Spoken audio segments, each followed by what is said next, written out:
Lately MJ higher secondary സ്കൂളിലെ deputy അച്ഛനാണ്. ഷഹബാസ് നമ്മളെ സംബന്ധിച്ചിടത്തോളം സ്കൂളിൽ നല്ലൊരു വിദ്യാർത്ഥിയായിരുന്നു. പ്രത്യേകിച്ചും ഇങ്ങനെ അച്ചടക്ക രാഹിത്യം കാണിക്കുന്ന ഒരു സ്വഭാവം കുട്ടിക്ക് ഉണ്ടായിരുന്നില്ല.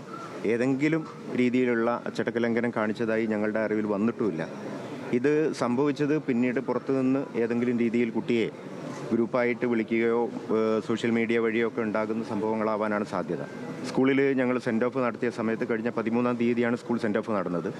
അന്ന് സ്കൂൾ യൂണിഫോമിൽ സ്കൂളിലെ കുട്ടികൾ ക്യാമ്പസിനുള്ളിൽ തന്നെ നിന്നുകൊണ്ട് പുറത്തുനിന്ന് ആരും വരാത്ത രീതിയിൽ സെൻഡ് ഓഫ് നടത്തുകയും അത് കഴിഞ്ഞതിന് ശേഷം കുട്ടികളെ മുഴുവനും സ്കൂൾ ബസ്സിൽ തന്നെ വീട്ടിലേക്ക് ഓരോ സ്ഥലത്തേക്ക് വിടുകയും പിന്നീട് ക്ലാസ് ഗ്രൂപ്പുകളിൽ ആ കുട്ടികൾ അവിടെ എത്തിയെന്ന് ഉറപ്പുവരുത്താൻ വേണ്ടി രക്ഷിതാക്കൾക്ക് നിർദ്ദേശം നൽകുകയും ചെയ്തു.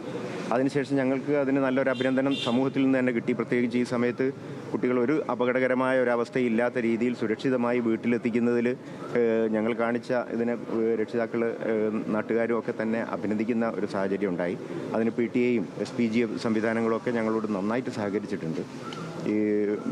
ഈ കുട്ടി എന്തെങ്കിലും ഇതേപോലെയുള്ള ഒരു പ്രവർത്തനങ്ങളിൽ ഇതിനു മുമ്പ് ഉണ്ടായിട്ടില്ല.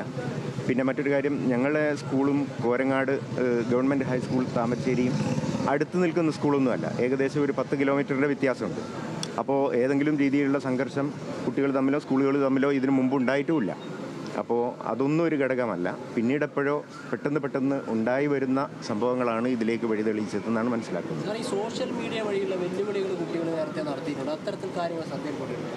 അത് പല സമയത്തായിട്ട് ഇവരുണ്ടാക്കുന്ന സോഷ്യൽ മീഡിയ എപ്പോഴും പുതിയതുണ്ടാകുന്നു. പലതും പുതിയത് ഓരോന്നായി ഉണ്ടാവാറുണ്ട്.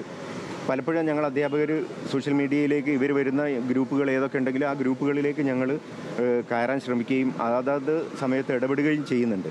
ഇത് ഇപ്പോഴുണ്ടായത് ഞങ്ങളുടെ ശ്രദ്ധയിൽപ്പെട്ടിട്ടില്ല. അവസാന സമയത്ത് പുതുതായി ഉണ്ടായ സോഷ്യൽ ഗ്രൂപ്പോ ഇനി ഞങ്ങളുടെ സ്കൂളിൽ മാത്രമല്ല പുറത്തുള്ള കുട്ടികളൊക്കെ ഉൾക്കൊള്ളുന്ന സോഷ്യൽ ഗ്രൂപ്പുകൾ പലപ്പോഴും ഉണ്ടാവാറുണ്ട്.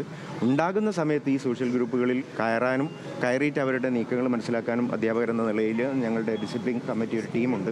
ആ ടീം ശ്രദ്ധിക്കാറുണ്ട്. മൊബൈൽ പരിശോധന മൊബൈൽ സ്കൂളുകളിൽ കൊണ്ടുവരാറില്ല. കൊണ്ടുവരുന്നത് മുഴുവനും സീസ് ചെയ്ത് HM ലോക്കറിൽ സൂക്ഷിക്കുകയാണ് ചെയ്യാറ്.